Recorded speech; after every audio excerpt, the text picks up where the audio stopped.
One second.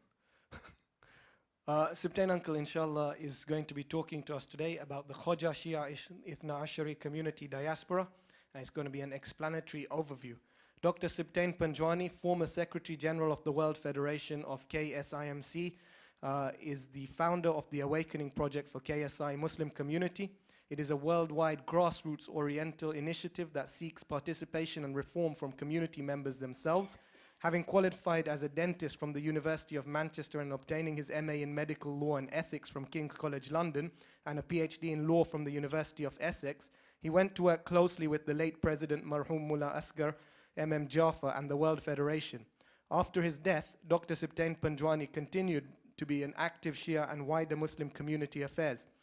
He also has a special interest in bioethics in Islam, having taught undergraduate students at the Islamic College, London. He has published journal articles on bioethics as well as dental legal issues. He currently operates on a freelance basis in both the Muslim community life and the wider academic environment. Salwa.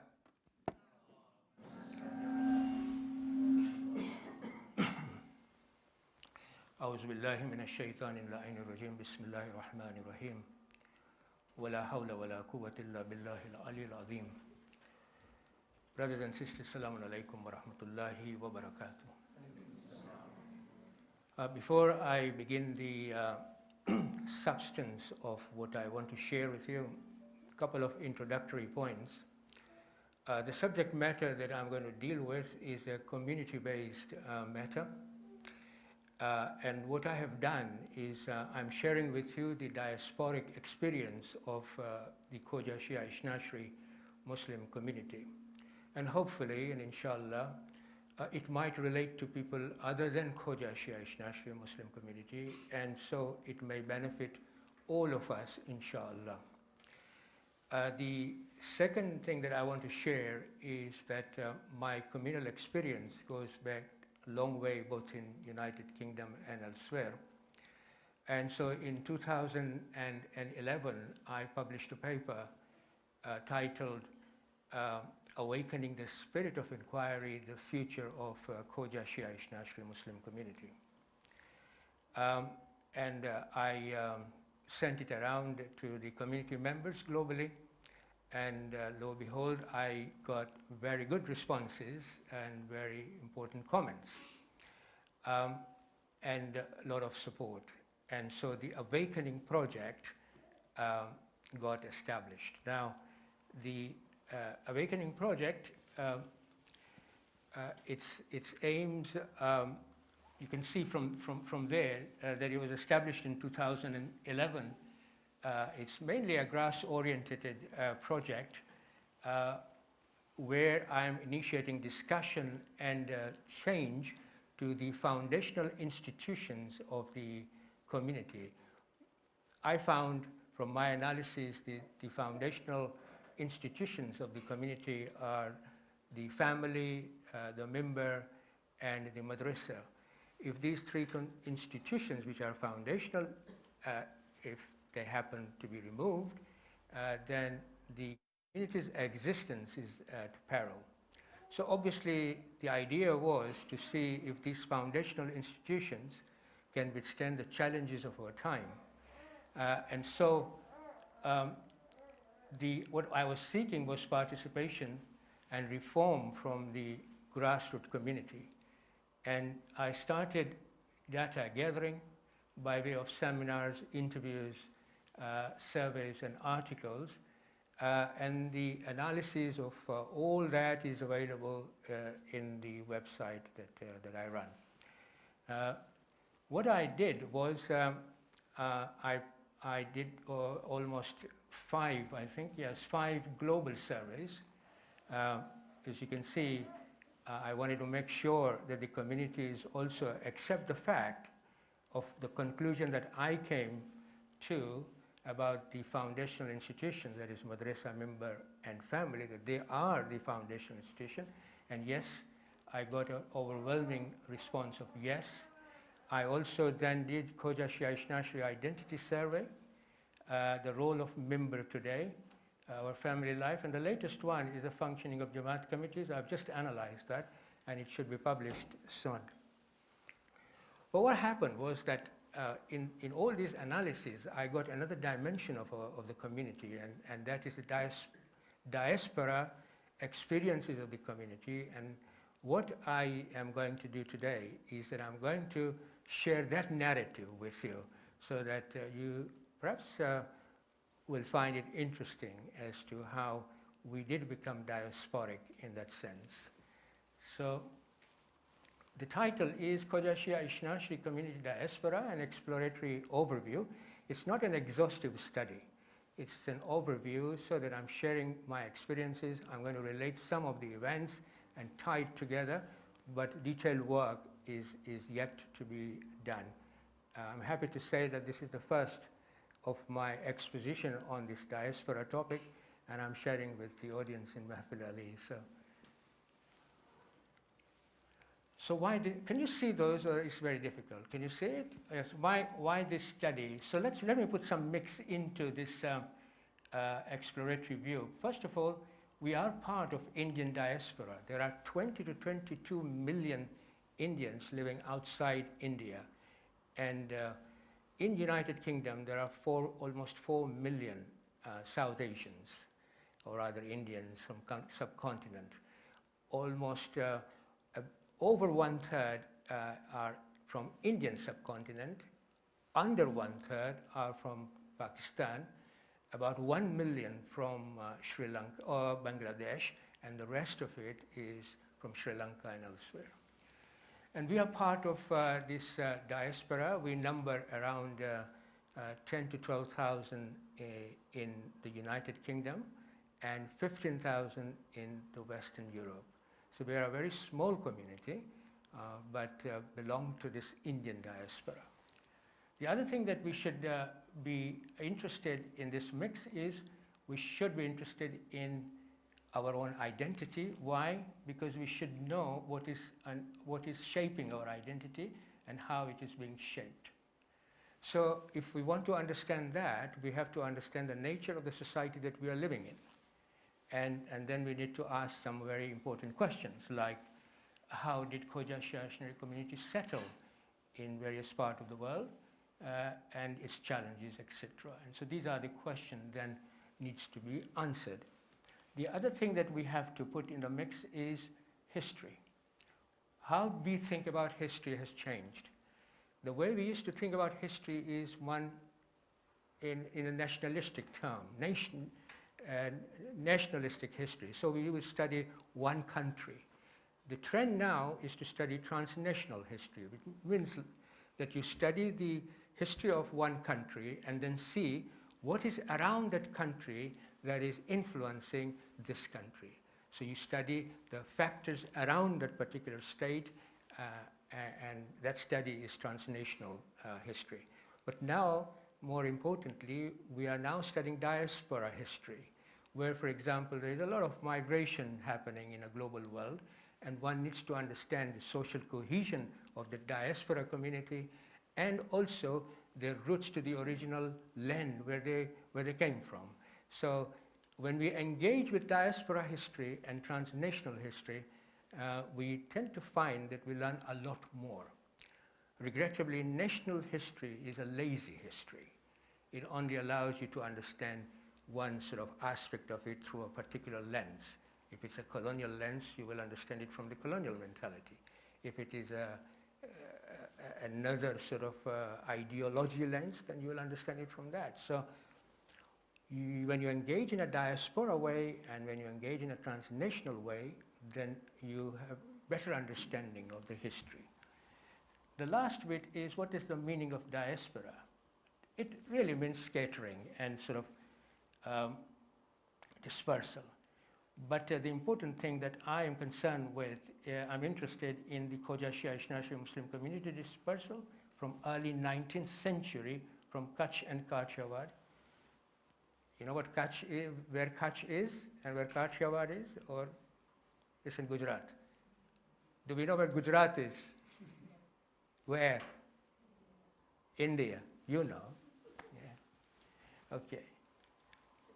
So the conceptual work that I have used to do this exploratory work on the Khoja Shia Ithna-Asheri Muslim community is that I begin with, so this is the conceptual work. I look at the migration pattern, then the processes involved, acculturation and transformation, and the challenges here. So why, for example, I begin with migration? Because that began from our own historical record. I'm talking about the Khoja Shia Ithna-Asheries historical record, that we began our journey from Gujarat in 1839. Why 1839? Is because the official record tells me that. So I go by that. So then we look at the process. We look at the departure of those people who migrate from the country of origin. Where did they migrate from? What was the situation like in the towns and villages they migrated from? And then the middle passage, which is the long journey they had to undertake in early or late 18th century, 19th century. It's a long journey. So before they undertake the physical journey, they have to do a mental journey. They have to prepare themselves. What obstacles would I face? What challenges will I have? What sort of food would I get in the dhow or the ship that I'm going to travel? And it takes a long period of time. I'm talking about 3 or 4 months, sometimes a year, to go from Gujarat to the coast of East Africa. This is where I'm relating my exposition. So, and then of course when they arrive, they have to put down their roots. And they are worried, well, I'm going to put my roots down in a new land, new people. And how am I going to sort of survive?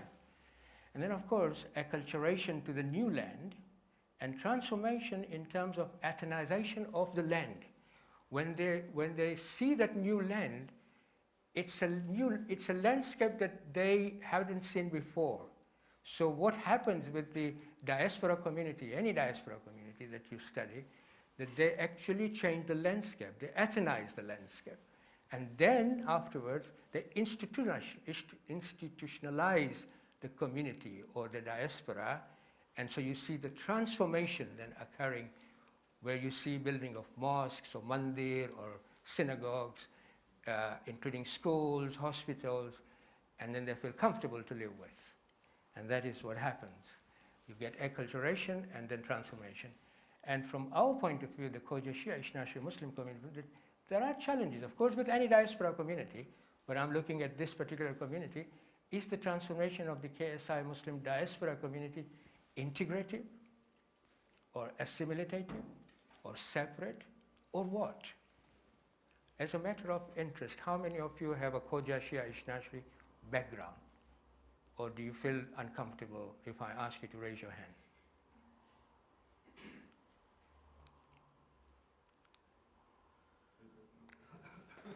Ahmed, you're not from that background? Okay. I'm trying to find out my Really? You're confused? Okay. That's a very poor thinking there. Okay. So let's look at migration now. When we look at the migration, when we study any sort of migration, well, in our case, we will begin with 1839, because that's the official record of the first person moving out from Gujarat into East African coast. So one needs to know what were the events surrounding 1839. One of the biggest events in 1839 was Indian Ocean trading world.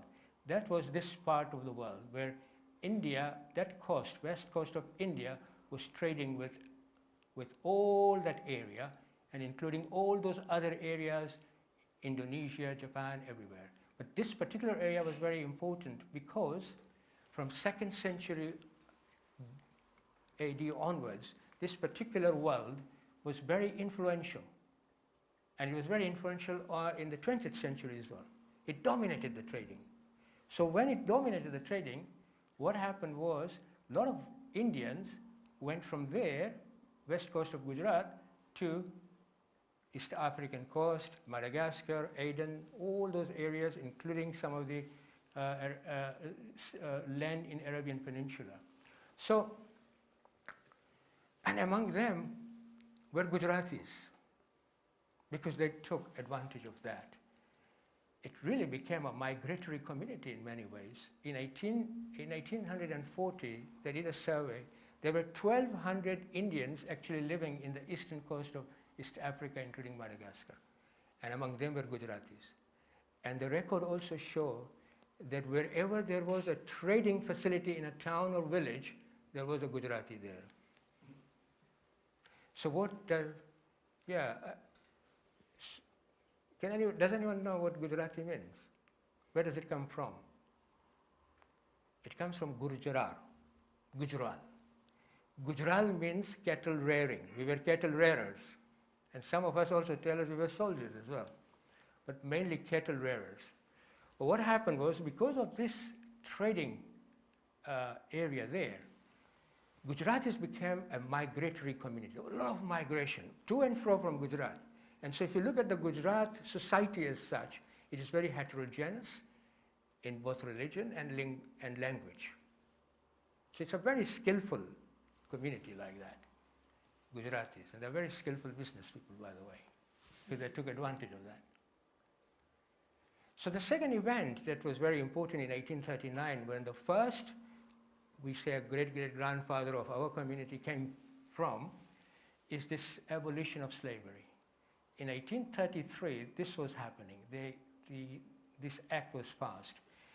And because there was abolition of slavery, the British plantation owners, the slavery was being abolished, so they needed workers to work in the plantation. And so what happened was that the colonial government of India and the British plantation owners, they got together and then they subscribed to this scheme, Indian Indentured Labor System. It began in 1834. Can you see the correlation there? 1833, abolition of slavery, but the plantation people needed workers. So this scheme was threshed out, and between 1834 and 1917, when that system was abolished, 1 million Indians, indentured laborers, were moved from India to places like Fiji, Suriname, parts of South America, Caribbean islands, where there was plantations, and they used to work there. Khoja Shia Ithna-Asheries did not come out as indentured laborers. They came out as entrepreneurs, or they came out as traders, or they came out as explorers. They were explorers in their own right. This is what the history tells us. So, and the other thing that was very important was that in Kutch during 1820s, 1825, 1830s, there was a massive famine, massive. And so a lot of migration occurred from Kutch area. So when we look at the process, it's very important that you study one person's history, and it gives you a lot of, or rather wealth of information. And then, of course, it allows you to move into the records and then substantiate a lot more other things out of it. So the person that I looked at it was Haji Satchupira. Anyone knows about this person? Haji Satchupira? Very good. Now, he actually migrated he was born in 1836, migrated with his parent in 1839. Why? Because there was famine in Kutch. Okay? He arrived he came via these sort of contraptions, dhows or ships, arrived in Zanzibar, and this is the philanthropist work, acculturation and transformation brought about by Al-Haj Satchupira. Now, I'm going to just talk very briefly about this personality. He was born in 1836, arrived at age 3 years to Zanzibar with parents. So the earliest presence in East Africa from record of the Khoja Shia Ithna-Asheri Community outside India was 1839 according to our record. At age 5, that is 1841, whilst traveling to Kilwa, Kisiwani. Kilwa was a major trading port at the time, and everyone wanted to go there because it controlled a lot of shipping trade. So they were going there, and accident occurred, and the parents drowned. And then he lived with his masa. Anyone, what's the English equivalent of a masa? Uncle? Uncle is anyone, isn't it, in English? At least in our Gujarati language, there's a masa, masi, all sorts of, uncle is everyone. Okay, let's call him an uncle. Then he lived with his uncle in Zanzibar. But the official record shows that before 1856, he used to live in Mjimwema. This is a Kiswahili word for fishing village. And around that time, there were two Hindi person. Hindi person means two Indian person, and one of them was Marhum Sachupira in 1856. Then Sultan of Oman, who then captured that particular coast, made Mjimwema, which is a fishing village, into a village, a healthy village, and he called it Mzizima in 1856. And then he himself extended Mzizima into a port called Dar es Salaam, which is abode or heaven of peace. And Germans then took over and removed the Sultan of Oman from those areas, and the Germans' rule began from 1891 to 1921, during which time Haji Sachupira was absolutely influential. He was one of the three guys who was allowed to actually raise the German East African flag because of his influences, both within the establishment or German establishment, as well as his own community, African community, and Arab community. He was a very well-known personality. And his philanthropist, the masjid that I showed you in the previous picture, he actually built it with his sons in 1907. That's the first Dar es Salaam masjid. I think you can remember that, or you've forgotten it. Ahmed? No, I've forgotten it. And then, of course, he also built the Imam Bara and Kabristan as well. So that is the transformation this personality brought about. There were many personalities like that who then brought about huge, substantial transformation in the community, to the extent that by 1964, there were so many jamaats. You understand what jamaat is? Yeah? Okay. Or shall I define it for you?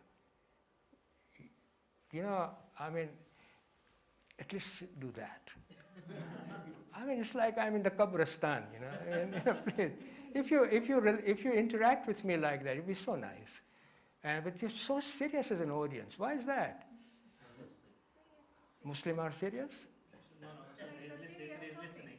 But, it's not an interesting topic. We need to know our roots. Yeah, but doesn't mean that you should not smile or anything like that. But you keep on picking at Ahmad only. Ahmad is my friend. We used to work together in the same place. He remembers that. But, you know, he's being nasty to me. That's the deal. Right, okay. So at least you're all smiling now. So Jamaat, there were so many Jamaats in East Africa, right? So transformation was huge. And let me just give you one example here of the extent of transformation. I mean, we had Jamaats, we had masjid, imam baras, schools, dispensaries.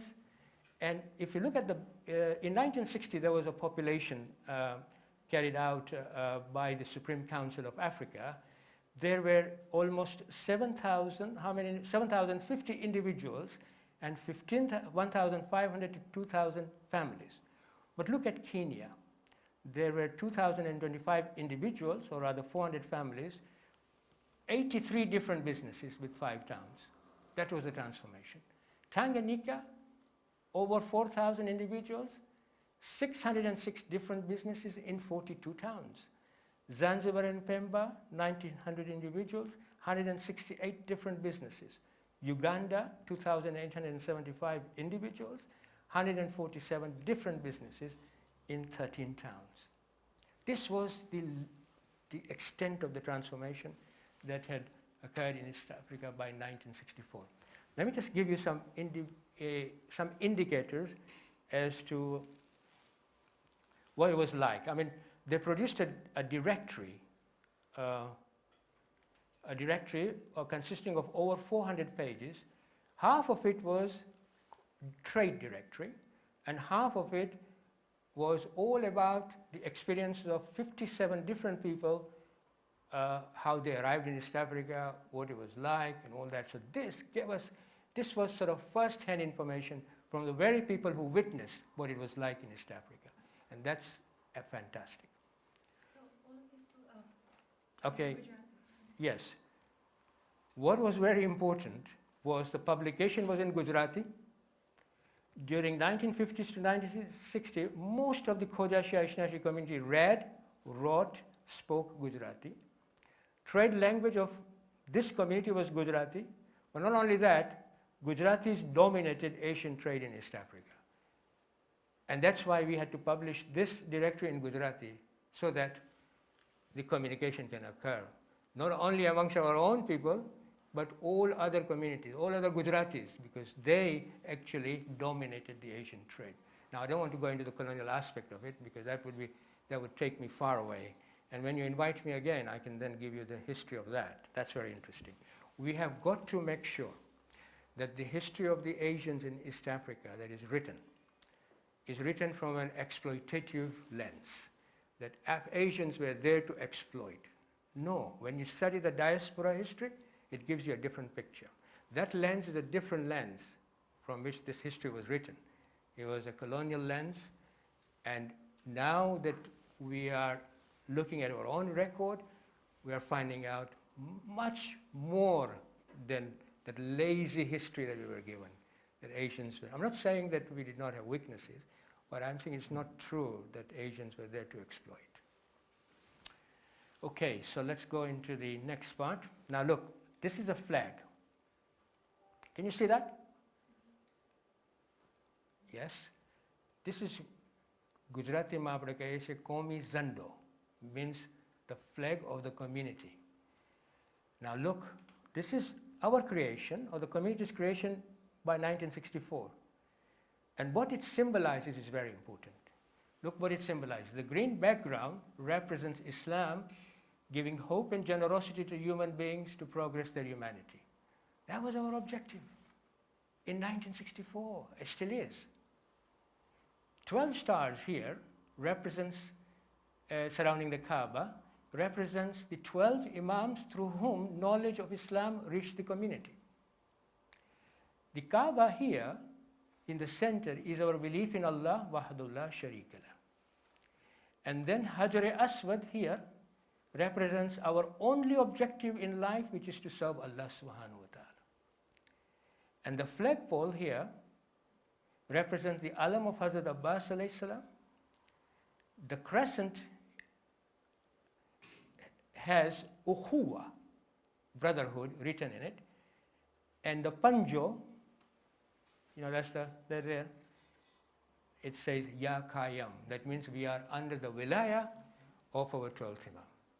So this was the objective of the community at that time. It was much more universal in its outlook. That's why they created a flag like that to symbolize what the community objectives are. So let me just go a little bit beyond now. So what happened was that the religious values began to dominate. Ethnic cultural value was there, but this value began to dominate. And so the other thing that I looked at was then, okay, they were in East Africa, the first migration which took place outside India. So what happened in East Africa was interesting. That when the political turmoil started, migration began. 1964 Zanzibar Revolution. There the migration was from Zanzibar to Dar es Salaam. The community was only 1,500 in 1964 in Dar es Salaam. Suddenly, 4,000 people came from Zanzibar, and the community became almost 6,000.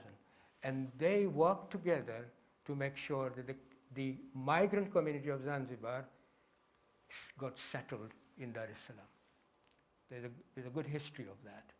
In 1972, there was this guy, Amin, dreamt that Asians were exploiters, and exodus of Asian occurred. And of course, the history in the West began with this 1972 Ugandan Asian exodus from our diaspora point of view. And if you look at the Ugandan Khoja Shia Ithna-Asheri Asian experiences in this country, it's a very valuable experience and very, very important and deep-rooted experience that we need to make it historical. But nobody has done it. The Indian community have done it, but we as Our community haven't done it. We haven't taken pictures and written statements from the community which arrived in 1972, which we should really be doing that. So what happened was then there was the 1991 Somali crisis. Up to here, most of the settlement within the East African community was done by Africa Federation here. But when the Kutch earthquake occurred in India, we had already formed World Federation. And so now there was much more of a globalized effort to resettle the community from the Kutch. And then of course Yemen crisis, which is the latest crisis, where there is quite a sizable community of ours there. And obviously the repatriation and all that was done by the global effort of the globalized Khoja Shia Ithna-Asheri community. So all these crises eventually ended up with the hierarchy formation of the community organization. We had the Jamaats, and then we had the regional bodies, and then the World Federation. The aim always was the preservation of the unity and the Khoja Shia Ithna-Asheri Muslim identity. I'm sure you'll ask me a question, but I'll answer whenever, if you have any. But that was the... So now what we have is a Khoja Shia Ithna-Asheri community diaspora. We have Jamaats spanning 5 continents. We live in plural, globalized, informatized, and knowledge-based societies. We cross culture, religion, ethics, or boundaries of cultural, religious, ethical every day. And so that poses a challenge for our community, of course. Additionally, we find that individuals, our history suggests this, individuals and families get together in each other's houses, then they form a Jamaat, and then they form a regional federation. This structural organization was geographical. But once the connectivity came into the world and we became digitalized, now we are not as much connecting structurally or geographically, we are connecting more functionally. That means a Jamaat in Lindi can functionally connect with a Jamaat in London without going through these structures because of the connectivity. And Lindi is in Yeah. Don't know Lindi? Lindi in Tanzania. Okay, it's a small Jamaat in Tanzania. I just happen to mention Lindi because L is Lindi, L is London, right? Okay. So, can you understand the point I'm making, by the way? Right, thank you. The first challenge is one of change. When a community have a history of, like ours, we were part of a broader Khoja community, but we parted from the broader Khoja community based on faith, on Shia Ithna-Asheri faith. We came out from the broader Khoja community and became a very small, tiny community. And of course, there was a lot of challenges. There was a lot of injustices also, and there was a lot of bloodshed also that had to, when I say lot of, there was bloodshed also accompanying that existence. So what happened was the community built a very thick wall around it to survive, basically. This was who we were. This was our history because of the fact that we had to move out from the larger Khoja community and survive the smaller Khoja community based on faith. So no outsider, no different race, no different, values. So see, can you see that thick community there? Now, we can't survive in a globalized world like that because we are crossing culture, culture, religion, ethics every day. This will be very difficult for us to survive. But if we open up everything as a community, there won't be any community. If we sort of give maximum freedom, maximum individualism, maximum diversity, we'll become a very thin community or no community. So we have to find a very comfortable place between a thick community which has got a huge wall around it and a community which doesn't have any walls or any red lines. So how can we find a comfortable position from there, missing out that? Now, challenge of change, when you are you know, in a 21st century globalized world, it's very uncomfortable sometimes. But we have got to do it. But we've got the vehicle to find a comfortable position. Khoja Shia Ithna-Asheri Muslim community has a vehicle to move into a comfortable position. What is that vehicle? The core values. When you study the 100 constitutions of the 100 Jamaats that we have throughout the world, the core values are one of taqwa, of adala, of compassion, of fairness. All those are in the institution, in the constitution. So we have core values. And if we use the vehicle of the core values, then it is not beyond the wit of the Khoja Shia Ithna-Asheri Muslim community to find a comfortable place. And that is what at the moment is going through. If you go to Canada, Australia, this is what's happening. We're trying to find a comfortable position. Did you understand that? Totally. That's very good. The second thing is challenge of identity. Now this is very important because I think I'm going to relate it to UK. When we talk about identity, there are two things that we have to understand. How we identify ourselves. Is video all right? How we identify ourselves and how others identify us. It's very important. We may identify ourselves based on religio-ethnic identity, or just a religious identity, or just a national identity. But it's not up to us. It's others as well, how others identify us.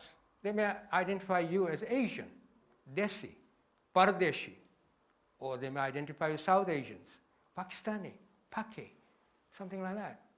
So it's not only us, it's also others. So bear that in mind. What happened was from 1990s, Muslims in the United Kingdom began to identify themselves as British Muslim. And this rise of Muslim identity came from Muslims themselves. They just did not want to identify themselves as Pakistanis or Indians. There was this movement within the Muslim community that we want to identify ourselves as British Muslims. So that came from Muslims themselves. But since 2001, people's understanding of Muslims changed. They could say Muslims are too religious, or conservative, or aggressive. And that's not how we want to be looked at. We don't look at it the way they're looking at it. But that's what their understanding is. And you can understand why, by the way. I don't want to get into that. You're a very intelligent audience here, right? So in some way, we began to lose the control of our identity. We don't have the control of media, do we? So we began to lose that.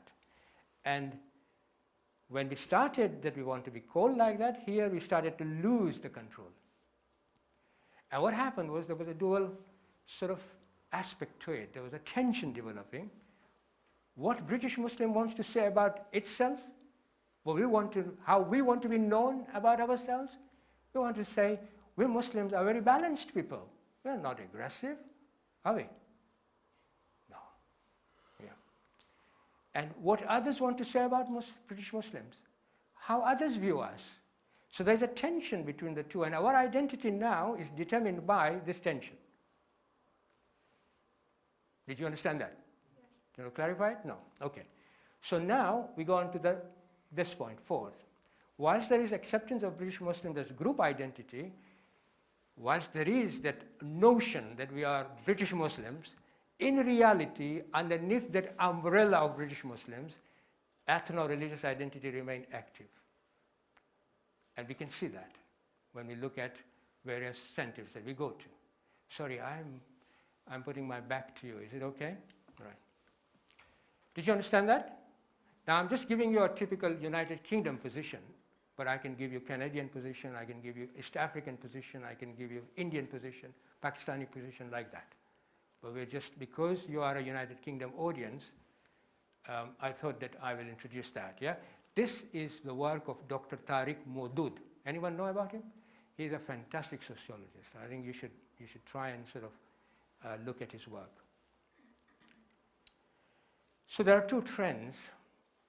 By and large, there is acceptance of the term British Muslims. We do see government establishment and workplaces adapting to the needs of religious minorities, including Muslims. But the struggle now and the uphill task now is about religious equality. In the same way, we used to think about racial equality and racial discrimination. So this is the upward, whilst this is something good, that is the work to be done. Understood? So now, my concluding thoughts, I think I might as well stand. Is it okay? All right. So my concluding thought. First thought, would Khoja Shia Ithna-Asheri community survive? I've given you all those two challenges at least. How would it survive? Has it got the wherewithals to survive? That's the question I'm answering. But I'm looking at, because we are a business community, I've looked at this trading world and the economic system. Look at the difference. The movements was dictated here when our great-grandfather started the journey. The movements were dictated by monsoon winds, right? The traders arriving in 18th century have to put down roots because when they arrived here, they just can't fly back.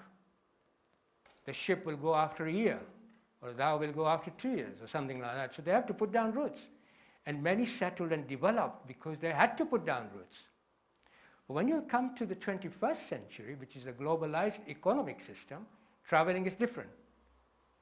Communication is very fast. And connections are superficial and less rooted. So what impact that will have in the community? These people who arrived rooted themselves in the land, formed the community, underwent the challenges. We are reaping the benefits of it. We are in that system now. Would it survive? These are the questions. These are my concluding thoughts. I haven't got answers complete yet. The second thought is, we as a Khoja Shia Ithna-Asheri Muslim community were grateful to our great-great-grandfather or grandfather who gave us this title of Khoja Shia Ithna-Asheri Muslim. It already started to give us that nurturing of multiple identity. And we just moved it across. We said we are Khoja by heritage. We are Shia Ithna-Asheri by our ideology and philosophy and Muslim. And we then adapted. We can be British, we can be American, we can be Canadian, we can be Indian, we can be Kenyan. But my concluding thought is this: would the diasporic and national link within the next generation of Khoja Shia Ithna-Asheri stays or severes? Because there's a tension between the diasporic identity, Khoja Shia Ithna-Asheri Muslim British, and the national identity, the movement of us being called, we are British Muslims. We just don't want to be known as Khojas now. We want to be known as British, not even Shias or Sunnis. We want to be known as British Muslims. So, what happened here? All right, okay. So, these are the concluding thoughts, two thoughts, okay? So, when I look at the ingredients within the community, it's interesting. The Khoja Shia Ithna-Asheri Muslims have command of languages. Now, we're losing that, by the way. My father and his generation spoke almost 4 or 5 languages. Today, my son, Imran, will speak 3 or 4. But I mean, if you look at it, our sons and daughters would only speak 1 or 2 at the most. And in my community, I can tell you, in the West, is only 1, and that's English in the UK. They don't even want to speak Gujarati or Kutchi. That's the regrettable fact. Why? I can give you another lecture on it because I've done the survey on that, okay? We have a fantastic community history which goes back 160 years. And in Islam, we go back 700 years. Khoja Shia Ithna-Asheri Muslim. So we have a 700 years in Islam history and 160 years as a community. And it's a rich history. So today, if a Khoja boy is asked, who are you? You should be able to proudly say, I am a Khoja Shia Ithna-Asheri Muslim, and I know exactly where I come from. Preserve your identity, because the biggest crisis in 21st century would be the identity crisis. If you don't know where you come from, others will still ask you who you are. Even if you speak the best lingo, they will say to you, but where do you come from? And who are you? And if my son cannot say where I'm from, he already starts to nurture a psychological issues in his mind. And then, of course, there is a fantastic networking versatility still there, and the core values. So we have got the necessary ingredients to preserve it, if we so choose. Now I just want to throw in a very nice little interesting thought for you. Look at the dress sense of these guys, yeah? Marhum Al-Haj Satchupira and Pirbhai Visram, fondly known as Pirbhai Kaka. How many of you have heard of Pirbhai Kaka? You have. You have. This is from Uganda, by the way. Yeah. Okay. So, So look at the dress sense. This is, I'm talking about early 18, late 18, early 19, yeah? Late 90s, sorry. And then, this is Mombasa, 1904. Still the dress sense is subcontinental, yeah? And then when this Raja of Kutch visited Kalfan factory, one of the Khoja factory, in 1920, again the dress sense, look at them. Subcontinental, right? By 1960, tie, suit. This is 2000 London. There is this pagri here, which is a Kutchi pagri. We are symbolizing, right? We are appreciating our culture there. There's a jabbo there, and there is a shirt and trouser. This is 2000. Look at the dress sense, yeah? This is interfaith iftar in Dar es Salaam. Look at the dress sense, a jabbo, a coat there. This is the dress sense of 21st century, a gender participation. What do you learn from all this? This is what you learn. The impact, see, identity construction of the global Khoja Shia in the diaspora from the dress sense. I'm just throwing this in for you. Impact of Western education for suit and tie, and then the gradual economic and social separation from the place of origin, and then the domination of the Western wear, the suit, and then the hijab as an instrumentality to participate in the societal life, and global living and plurality of dress sense. This can be a PhD for anyone. Interested? No. I just threw it in. Wassalamu alaikum wa rahmatullahi wa barakatuh. I hope you found it interesting. Did you? Yes. Right. Yeah, sure. One second. Yeah. Okay, thank you very much, Sibtain Uncle. We have some time for some questions. Do we have any questions? So we've got one here. Any others?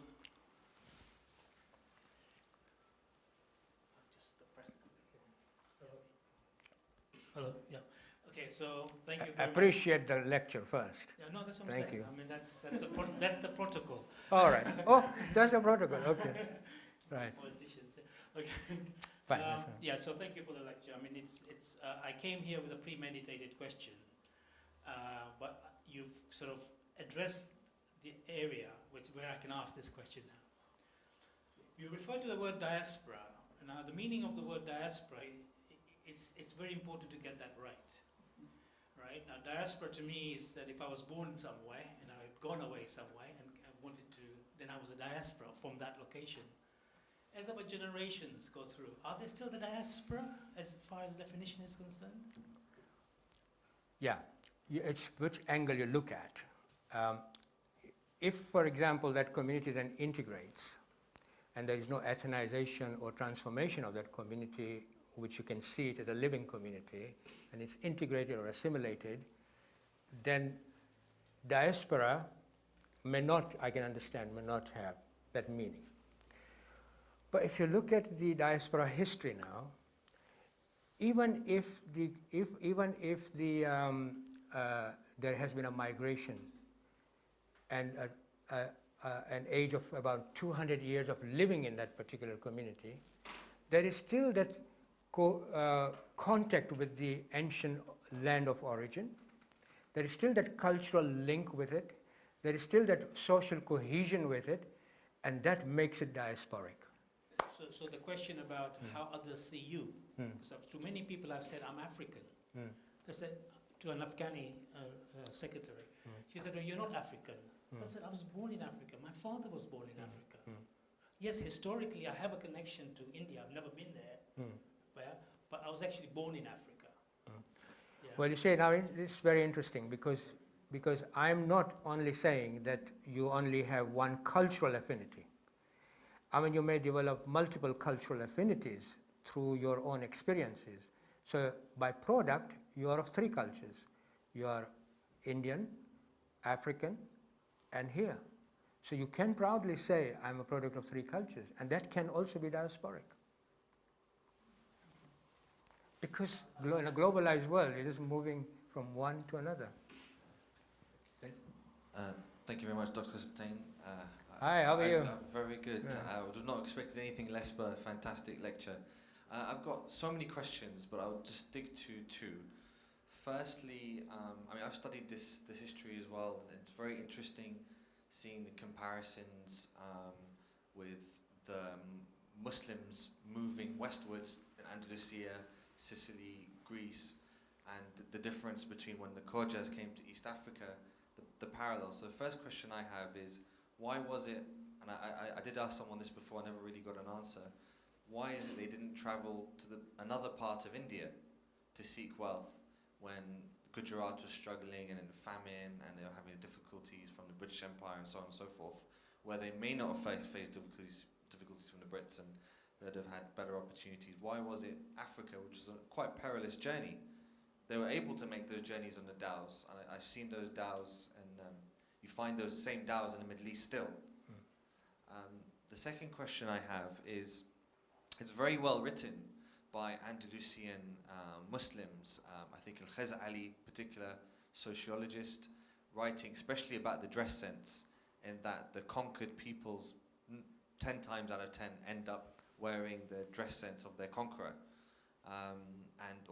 that's mentally kind of being. The question I have is, those communities, Muslim communities, ended up forming their own identities in Andalusia and Sicily. They very much were no longer Arabs, even if they spoke Arabic, and they had multilingual capabilities as well. How was it that the Khojas that went to East Africa managed for so long to maintain till this day, a very strong sense of this deep-rooted ethnic and religious and sectarian ideology? How was it? What was it just trade?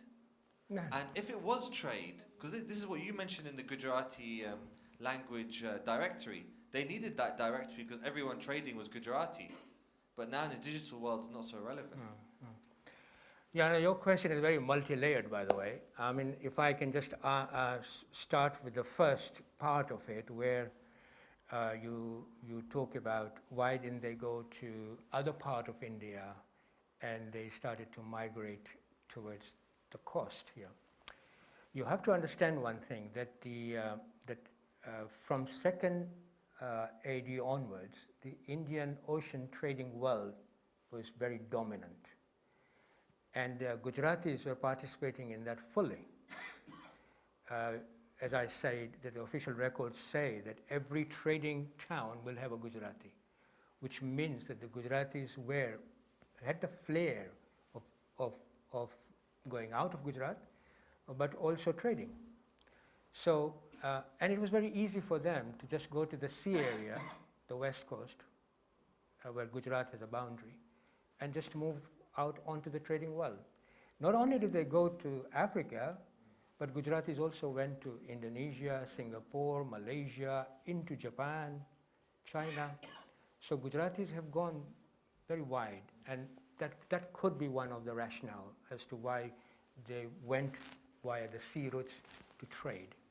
than to go into India, hinterland. Secondly, one very important question you asked is how come that we were able to preserve this identity for such a long time? So you have to look at the history. This is such a specific identity. A very specific identity, and it's got a very specific history. Very specific. If you look at the Khoja history, I mean now in Florida, they're studying Khojas. Why? Because they're finding it very interesting to study. They've got a fantastic history. But the important thing is that Khoja Shia Ithna-Asheri Muslim community emerged from the syncretic Khoja community. Now when I say syncretic Khoja community, I mean that 700 years ago, peers from Iran and Afghanistan came to India and they started to talk about Islam. And there was already a Hindu religion there. And so what happened was that these peers and sayyids, when they wanted to convert, they didn't convert by way of force or this is correct and this is right, this is wrong. What they did was they looked at the history of the people. And from that history of the people, they started to talk about Islam within that. I don't want to give example because it would be too long an answer. But from that syncretic thought and ideas of Khoja communities emerged the Khoja Shia Ithna-Asheri identity. And that identity emerged with a lot of hard work, and there was a lot of injustices as well in the process. So what happened was that they did not have land, they did not have oil wells, they did not have country. All they had was their own community and religion. And wherever they went, they formed an imambara. Imambara is the house where we talk about imams. We call it imambara and masjid. So imambara became the state for this particular community. Wherever they went, they constructed imambara, and that was the finalization of a state. So the community, wherever they went, the first thing they did was construct an imambara. Form a jamaat, construct an imambara. That was a statehood for us. And that's why in this globalized world, we were able to survive as a community because we had that ethos of surviving by using the culture aspect of it, the religious aspect of it, and our own historical position. That if we don't do that, we as a community will not survive in a globalized world. So the history has a lot of impact in a community which doesn't have a state, doesn't have a country, doesn't have a nationality. All it has is its own community and religion.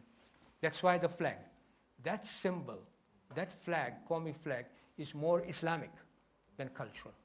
That model, or your thick model, fits into that. Yes, that's right. And that's why it's causing us an issue now in the West. Yes. We're not being able to. Well, we are moving. We are moving now. No choice. No, we don't have a choice. We are moving because, but we have to find a comfortable position where we can keep the identity. But at the same time, yeah. Yep, Sorry, did I answer that or? Yes. Yeah. Mansoor. Thank you very much for the wonderful insight. I just want to ask you three things. The Khoja directory, is there a digital version? Sorry, say it again. The digital version, is there the Khoja directory? Is there a digital version? Yeah, now it's been done, yeah. If you look at the Khoja Heritage Project of the World Federation, Yeah. you will see, if you go into their site, they've just done the digital. So Okay. you will see the histories in Gujarati of our great-great-grandfathers and all that, yeah. And the second thing is, can we write Khoja in our ethnic tick box things or other where it says? Because I'm Ahmad? about to write, Ahmad, can they write? yeah, in other, can Yeah. we write other? Why not? If you write it, there is absolutely no, I mean, Khoja as an identity is accepted in the British. If you look at the British records, the Khojas are accepted as an identity. So I'll Yeah. write that. So you can write Khoja. Well, I've been writing it for some time now. Why not? Yeah. Why not? And, One should always be proud of one's own heritage. Yeah. and the third was, I just want to say thank you for showing that flag. It brought up nostalgic memories back. All right. Okay. Where do you come from? Islam. Oh, All right. So you. I was offended that you're only picking up Ahmed. Only because I know Ahmed, we work together. Or you don't remember that? You don't remember it, okay. Siraj? Unfortunately. Assalamu alaikum. Thank you very much for the talk. That was really interesting because I think especially for... Where is your background? Ask my uncle. All right. You've been picking on him the whole time. Okay. Sorry. Just as you wanted to pick up on the directory point, 60 years ago we had a directory of all the traders in the Khoja world. Sorry, I put it close to me. Do we have anything like that now? Obviously, perhaps then there were a lot more entrepreneurs setting up their own businesses. But do we know what people are doing now and kind of the vast scale of it? Is there a sense that we may go to a stage where actually we may create another directory, actually see what's going on now, where people can network and build those connections in a way that helps us perhaps gain that identity or get stronger that way? Yeah, there was the attempt to have a global directory by a few individuals and institutions as well, but regrettably we failed. But I think things like that now are in the offing. We've found that our community is now wanting to understand what its roots are, what its heritage is, and particularly the young people now even want to learn the language Gujarati, which I think is not a bad thing. So if this movement becomes more of a dynamic movement, then hopefully what you are suggesting will occur. It should occur, really. In a globalized world, we should have a directory of our own where we can do networking quite easily with each other and have that corpus of identity of ours. Someone can create a Khoja LinkedIn, can't they? Sorry, say it again. Someone could surely create a Khoja LinkedIn. Khoja, oh, I'm sure. I'm sure. The potential is vast. We've got another question here from Ruhi. Alaikum salam, Rui. You mentioned that the Khojas went to other places in East Africa, so Japan. Madagascar. Oh, okay, right. Yeah, other places, other side, yeah. Yeah. Did any of those migrants establish communities? Did they develop differently from the East African Khoja community? Do we have any record of them?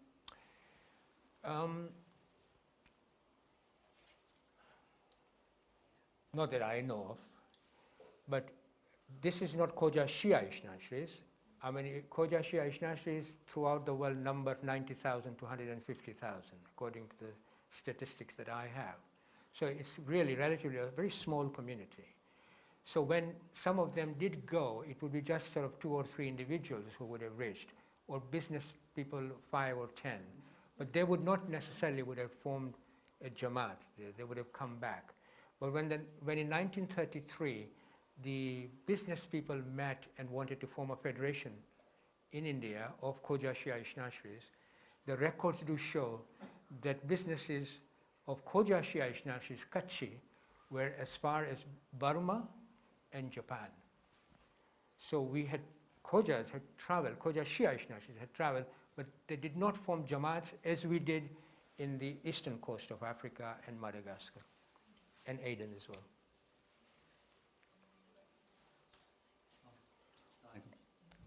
I think about the business, I think the conference they had last year in Davos, I think they are trying to form a Khoja like business hub or something. So I think it is in the offering, as far as I understand. Yeah. When you asked me the question about your Khoja, I said I don't know my identity, right? What I'm trying to say is that when people came from East Africa, who are traders, like one of my ancestors, they were as well.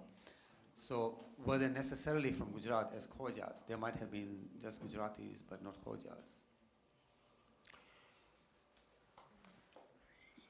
Yeah, I mean, the Khojas of our communities have come from Gujarat, Kutch and Kathiawar. That is historically. But there are many Khojas who are not from Gujarat, and that those elements of it is being studied academically now. But I'm more interested in our own community and the records that that I have. And from there, I can say that our Khoja Shia Ithna-Asheri Muslim communities mainly came from Kutch and Kathiawar. So what I'm trying to say is, so there might have been sects. For example, somebody from Gujarat came to East Africa, might not necessarily be Khoja, but because they're Gujaratis, they came from that, and then maybe they became Shias, and they integrated into the Khoja community because they spoke the language, you know. Not many did it, Ahmed. Yeah, so I'm just saying, Yeah.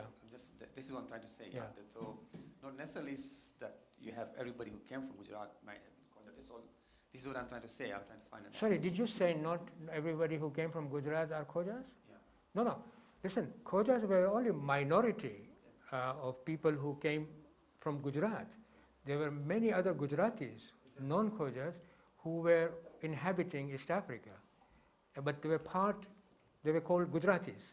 So Khojas were there, Bhatiyas were there, Hindus were there, all cultural people were there who were Gujaratis. No, I meant would have been Gujaratis but Muslim as well. Yes, of course.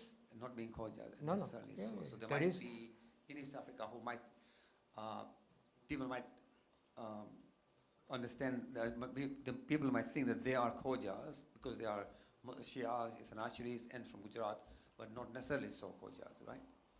I don't understand, Ahmed, what... So if I am Mr. X came from Gujarat, Yes. yeah, became a Shia, Right. Became a Shia in East Africa? yeah, Right. and not so he wasn't Right. a Khoja from before. Okay. And they became part of the Jamaat anyway because it's Part of which Jamaat? and a Khoja Jamaat because there might not have been other Gujaratis, Shia Ithna-Asheries. Well, And according so to the they are not record, Khojas in that sense. according to the record, there is no such thing. There is no. I can tell you that. If there was, I would have given you an example, but I haven't seen it. But if there was, you're making just a broader point, or Yeah, it's a broad- yeah, Broader point because you know you're talking about how the Jamaat is developing, right, and how integration and so on. So, for example, the Constitution of the World Federation, which I was involved in making, the first one, it was here. When we were making, when we were having this Constitution, so until that time, members could only be from the Khoja community. So even if you married somebody who is from the outside the Khoja community, they cannot be a member, therefore not part of the community in that sense, right? But then at that time, the constitution was changed to say that if your spouse, if you marry somebody who is not a Khoja and is a spouse, so that person automatically becomes a member of the Khoja community. So you could see indirectly, a person can become a Khoja. These are examples I know for, I even know the people who are involved in it, who have become Khojas, but still their identity, their original identity is not a Khoja. you say all this is changing now. All this is changing. So it might have happened then, Yeah, but yeah. you're not aware of. It obviously, as I said, thick community is changing now because, look, my father had 6 children. His children only had 3. So a time will, if you remain restrictive like that, a time will come when the community will only be 50,000 and then 25,000 and then extinct. So you don't want to go down that path. Things are changing now because the circumstances are leading us to get into a position where, for example, we will have to open the membership, for example. And it has been opened in many Khoja Shia Ithna-Asheri institutions. But it is open in a managed way so that there is stability. But you are right, at one time, only a Khoja Shia Ithna-Asheri could become a member. But in many instances, as you quite rightly pointed out, the definitions have been extended. And I am one of those who would say that the definition of Khoja would change in time. It would not be the way we understood it. I think we'll have to craft another one. That's my version, by the way. Okay, just for information, I was recently in Dar es Salaam and I was put into the Jiba Tanzania WhatsApp group, and it's excellent. People ask for contact details and stuff like that. Huh? Jaffer, whatever. I was a president of once. But anyway, so I'm just saying that there is, they've actually... Jaffer International Business Association. Yeah. But what they've done, they've pioneered this. They've got 4 WhatsApp groups and got 250 on each group. So it's a big business community, and they ask where people are looking for something, products, services, everything. So I'll show you examples of it there. The question I want to ask is that, you slightly touched it on the last question, is that what's the future of the Khoja Shia community? Yeah, if you understand what's the history, what's the projection, long distance projection about where will we be in 500 or 50 years, 500 years? You know, I just talked to you about the ingredients that we saw, that there are useful ingredients within the community in terms of networking, versatility, in terms of languages, in terms of core values, and in terms of community history.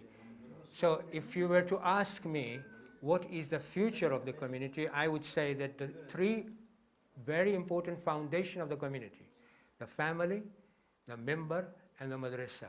If these 3 institutions are preserved and are able to lead the community in the right way, lead the community in our challenging times, make sure that the solutions are found, both in terms of life of the family, in terms of the future generation of ours, so the right type of education, both religious and secular, and of course the guidance that comes from member, in particular the contemporaneous guidance that we absolutely need, then I see the future of the community very bright, because it has survived for 160 years. I see no reason why it can't survive. It is not beyond the wits of the Khoja Shia Ithna-Asheri to survive and play a very useful part in the bringing of Shia and Muslim Ummah. Yeah, of course. Yeah, of course. But we have the whereabouts of Islam. What we have to make sure that we understand the very nature and essence of Islam in the right way. Okay, we'll have one final question from Musaddiq.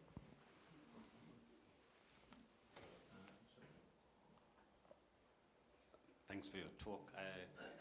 When I saw the picture of such a period, my ears perked up, because for my mother, that's the 3rd generational direct paternal Really? descent. MashaAllah. Yeah. So just 2 questions. I mean, people have touched on some of it. So the first one is, what differences do you see, say, from the early 20th century to now, in the balance between ethnoculture and religion, in terms of the identity of the community as it expressed itself? So in East Africa at that time and versus now, is one stronger than the other? Has there been a shift? And does that make a difference? And then secondly, what you were touching on just now, between thick and thin. So, but more specifically, so I'm more interested to hear kind of, to what extent do you think that the community is navigating the issues of the outsider, and specifically gender? And so, but really more specifically rather than generically. You mean gender? Gender? Gender? Gender. Right, okay. Oh yeah, to your first question about the 2 positions of the community, the early and the now, I think I wrote a paper on, are we losing the sense of Khoja Shia Ithna-Asheri identity?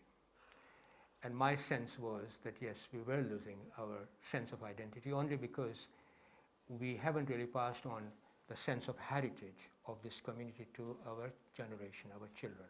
And because they don't have any sense of what Khoja means or what community means, they're just swimming in the community, taking all the benefits of the community, but they don't have absolutely any idea how to contribute within the community. They expect that in 50 years' time, there will be a burial committee in the Khoja Shia Ithna-Asheries, and they will bury me.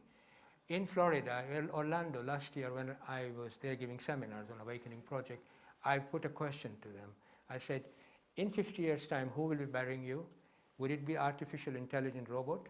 Would it be an undertaker? Or would it be a ghusl kafan committee? And they started to think seriously, because that's a very serious question. There are no replacement coming for ghusl kafan here. So where are we going to get the volunteers from? So in that sense, we were losing the identity, but the institution of the Khoja community has taken, particularly this particular bull by horn, what do you call it? Bull by the horn, yeah? Bull by the horn. Yeah, it's 9. What's the time now? Well, and so they have started the Khoja Heritage Project. They're involving the youngsters now. They are taking groups to India to show where their great-grandfathers came from. So all that is becoming more interesting, and as well as the interest in the language. So if you ask me, there is that sense of weakness, which is really our fault, but now they're thinking of introducing the history of Khojas within the madrasa institutions and all that. So our generation know, our young generation know what their identity is. So that's one. The second question that you posed about gender, about outsider and all that, let me tell you, and let me be frank with you, we are brought to that, kicking and screaming, to accept membership of the gender and all that. So now if you look at the constitution, in the West particularly, every constitution is gender equal, including in Africa as well. The thing is that the female participation is still low. We would like, of course, in our institution, the female participation to be much more active. And that is not their fault. They're coming now. It's not the female part of our community's fault. They're coming now, and once they get more confident, I'm sure they will take leadership positions as well. Leadership position, I mean. Outsider, I don't see an issue. I don't see an issue like I told you that the meaning and the definitions of Khojas will change. It will change. I don't want to start giving an example of in my own time as a Secretary General what happened, but I can tell you that we will find a way of making. You don't have to. You know, normally a Khoja cannot be. He has to be born in a community. He has to be a Khoja by birth. But we will change the definition by virtue of the fact of our history. And we will create another definition of Khoja. I am sure of that. If not by way of words, in a pragmatic way. Because mostly we are pragmatic people. As a community, we are very pragmatic. We are Gujarati. We are Gujars. Yeah. Okay, thank you very much. I think we will end there. I think you've ignited a lot of interest. I think there's a lot of questions still to be asked. Are you around a bit afterwards? I am going to have my tea. Yeah. Whilst you're drinking your tea, I'm sure we'll disturb you and ask you lots of questions. Thank you so much, Sibtain Uncle. Salawat.